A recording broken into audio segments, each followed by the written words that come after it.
So, welcome to our spoilers review of The Sun is Also a Star by Nicola Yoon. Okay, look at that.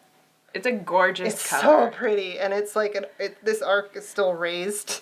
Like, it's like, you know, like, oh, I love it. I just love it. I was showing it off at the office today. I'm just like, look at it, it's beautiful. And if you go online, they actually have the art installation that was made that they used to make the cover, and that's really cool because it's like pin and embroidery floss and just going back and forth to get all these like different colors and like geometric shapes. Really cool, really cool. And the book is amazing. Yeah. I loved it. Me too. We read Everything last year, and you know, it was cute and funny and light, but there was a point at the end where the character's whole life had basically been ruined, and she hadn't forgiven her mother, but the tone of the book was like, no, she should be happy because, you know, life is a gift, and you're like, no, this woman has a right to be fucking pissed. Yeah. And so that kind of like brought the book down a little bit for us, and it was still really enjoyable, but it wasn't perfect.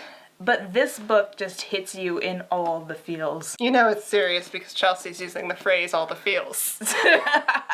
The premise sounds a little hokey. You're reading the Bible and you're like, I don't know. I'm a girl who believes in science and facts, not fate, not destiny or dreams that will never come true. I'm definitely not the kind of girl who meets a cute boy on a crowded New York City street and falls in love with him. Not when my family is 12 hours away from being deported to Jamaica. Falling in love with him won't be my story. I've always been the good son, the good student, living up to my parents' high expectations. Never the poet or the dreamer. But when I see her, I forget about all that. Something about Natasha makes me think fate has something much more extraordinary in store for both of us. As a non-fan of contemporary romance, we're both like, all right, tell me what you got.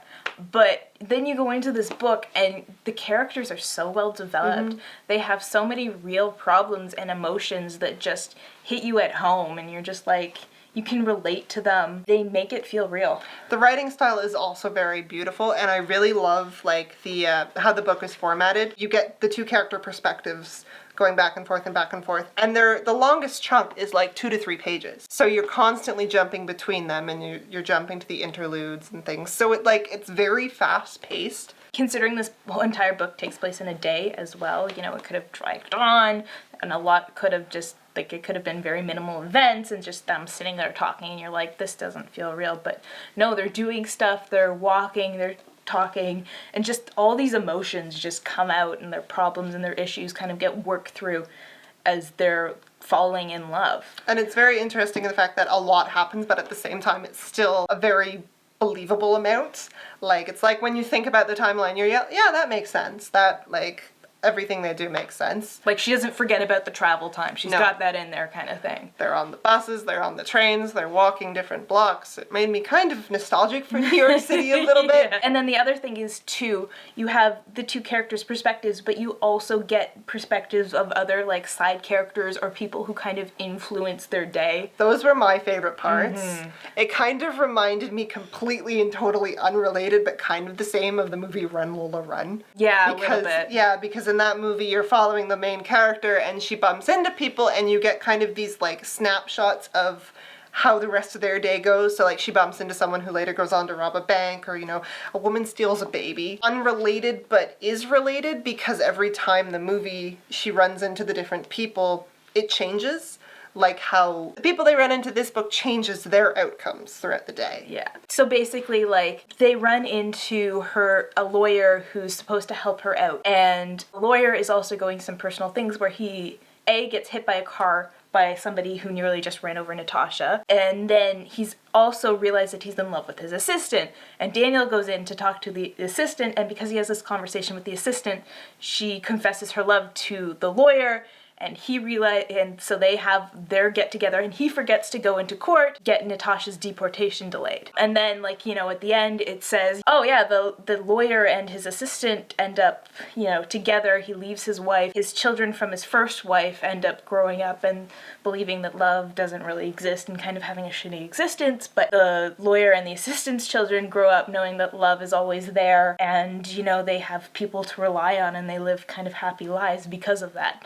So you get this, like, kind of like check and balance of, like, good things and bad things that come from each encounter in our lives. And it really grounds, like, the story in a believable world, because you're not just focusing on these two characters.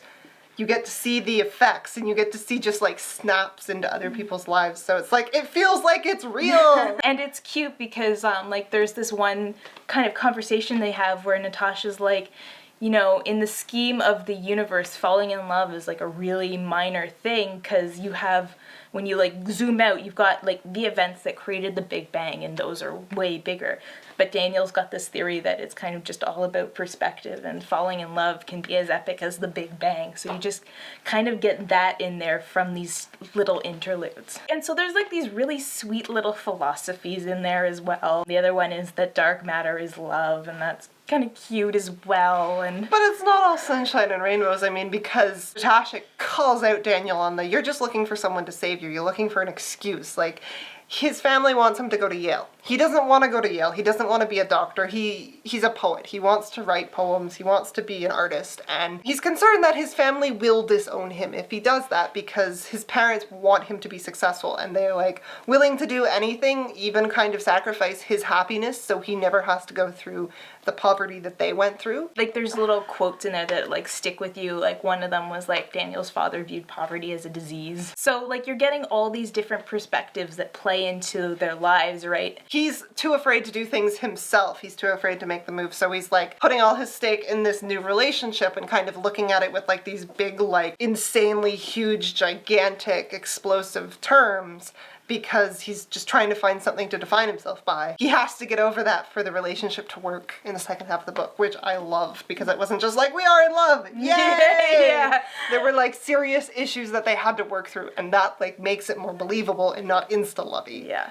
And like, Natasha has her entire skepticism, and because of her relationship with her father being so shaky, because he's had dreams all his life but he's never achieved them, and that's kind of made him view his family as something that's been holding him back in his life. And so she's realized that, and she's kind of lost all respect and all kind of belief in like love. So she's trying to work through that, and not just being practical and looking at life as like a series of things she needs to do, but actually finding things she enjoys and is passionate about, which is like really sweet. And it's also something a lot of people, teens and college age people, struggle with, right? Yeah, because how are you supposed to know exactly what you want to do when you're 17? Like, I think about when I was a kid and all the different things I wanted to do. I cycled through careers. Like, when I was a kid, I really knew I wanted to go into movies, but then I'm like, but marine biology or medieval history or like acting. You just, it's how do you know? Yeah. How? And so of course they talk about the whole multi-universe theory, which is one of my favorites. When I'm bored, I do that sometimes, where I'm just like, I wonder what Alexander in the other universe is doing right now. You know, like... Or, you know, I just missed running into that person. Well, there is a me in another universe that definitely ran into that thing. There's a me in another universe that did not get my Tim Hortons this morning, and she is totally asleep at her desk at work. The restaurant scene from the perspective of the waitress made me cry. Oh my god. That probably was the one that really, really got to me. She's kind of being very abrupt and not very nice to the two of them eating, and they kind of like shrug it off. It's just like, oh, maybe it's a race thing, ha ha ha. But then you pull back and you get this woman's perspective and how her son dated a white girl, and how her husband disowned him and they didn't end up going to the wedding, and she has these grandchildren that she'll never see. She's only seen pictures of them online, and just... it's so heartbreaking. So there were a couple of moments, especially at the end, where I was like, I was in tears. I was like, this is so sad, but it's so good. Natasha's father's history kind of broke my heart a little bit. Just like the way he sees the world. Also, Daniel's father and giving his mother the paints. Mm-hmm. There's just so many little moments in there where we're like, this is so sweet and heartbreaking, and just you feel all the emotions, because she does not hesitate to like confront racism. Like at one point, Daniel introduces Natasha to his father as his girlfriend, and that's an event. Natasha does the same to Daniel, and that's another event. It's not as bad, but it's still pretty. Yeah. Natasha's dad, what I liked about him the most is that he was talented, because that is a story you don't really see often. You're seeing it more now, but the whole like, oh yeah, well he really wanted to be an actor, but he was subpar at it, and that's why he couldn't get jobs. No, he was phenomenal. He just didn't do it. He didn't make it, and that's just like, That's hard. That I think that definitely kind of like affected me more now. Yeah. Because I'm just like, the things I want to do and I'm still kind of clawing at them, it's a possibility that it's not going to happen. And that I could become this just like unhappy person. Yeah, it's just, that's like really scary. And yeah, there's like whole family histories, and there's whole like explorations of like what it means to be like a first generation immigrant versus a second generation immigrant kind of thing, and the mentality disconnect that the parents and the children have as they're growing up in this new country and developing a new identity. I loved it. It was really well done. So at the end, it's kind of like a bittersweet ending until you hit like the last page. And it's very open-ended, which I liked. Yeah, so basically what happens is Natasha and her family do get deported, and Daniel doesn't go to Yale. He decides that he's going to do something else. His family kind of finally realizes that he can't be all Korean. He has to be this new identity that he's created for himself, and they kind of work that out, whereas Daniel's brother just can't deal with being like a first generation immigrant and cuts his family off entirely. Natasha ends up following her passion into science, and she's happy. She ends up adjusting to Jamaica and then ends up loving it, finding friends who are like a family to her. So when they go on about their lives and they can't hold on to this romance, because the farther and farther away they get from it, the less real and likely it seems, all their coincidences and stuff, like they have to believe that they kind of chalked it up in their own minds. They think about the day fondly, but they've like moved on with their life. Then one day, the security guard from the immigration office, who did not commit suicide, she becomes a flight attendant, is on the plane, and she sees Natasha sitting there, and she recognizes her. And she's like, "Do you remember me?" And Natasha, I don't know whether she does or she doesn't, but she's like, yeah, I do. And then all of a sudden you see Daniel look up from behind her, and he's like, "Natasha?" And she's just like, holy shit. And I'm like, oh my god! So You don't know if they're gonna like reconnect or if it's just gonna be like a coincidence, but like it leaves you hopeful. Yeah, because it's like once again the universe has conspired to get these two together, and you know, with their instant kind of a connection and attraction to each other, you can just easily believe that, you know, they go on to have a whole new life together. So good. It was cute and it made me cry. That's pretty much, if I'm gonna sum it up in a word.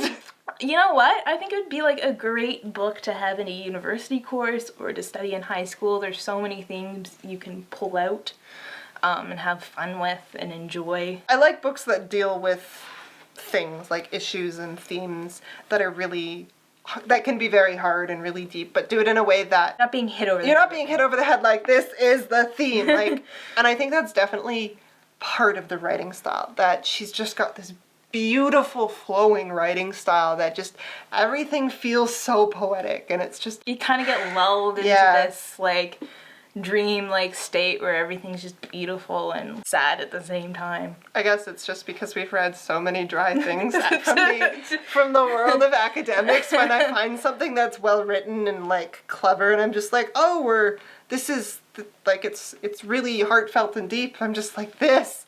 Why aren't you doing this? Yeah, so I think it's one of my favorite books I've Yeah. read this year. It's really good, and I highly recommend that people pick this up.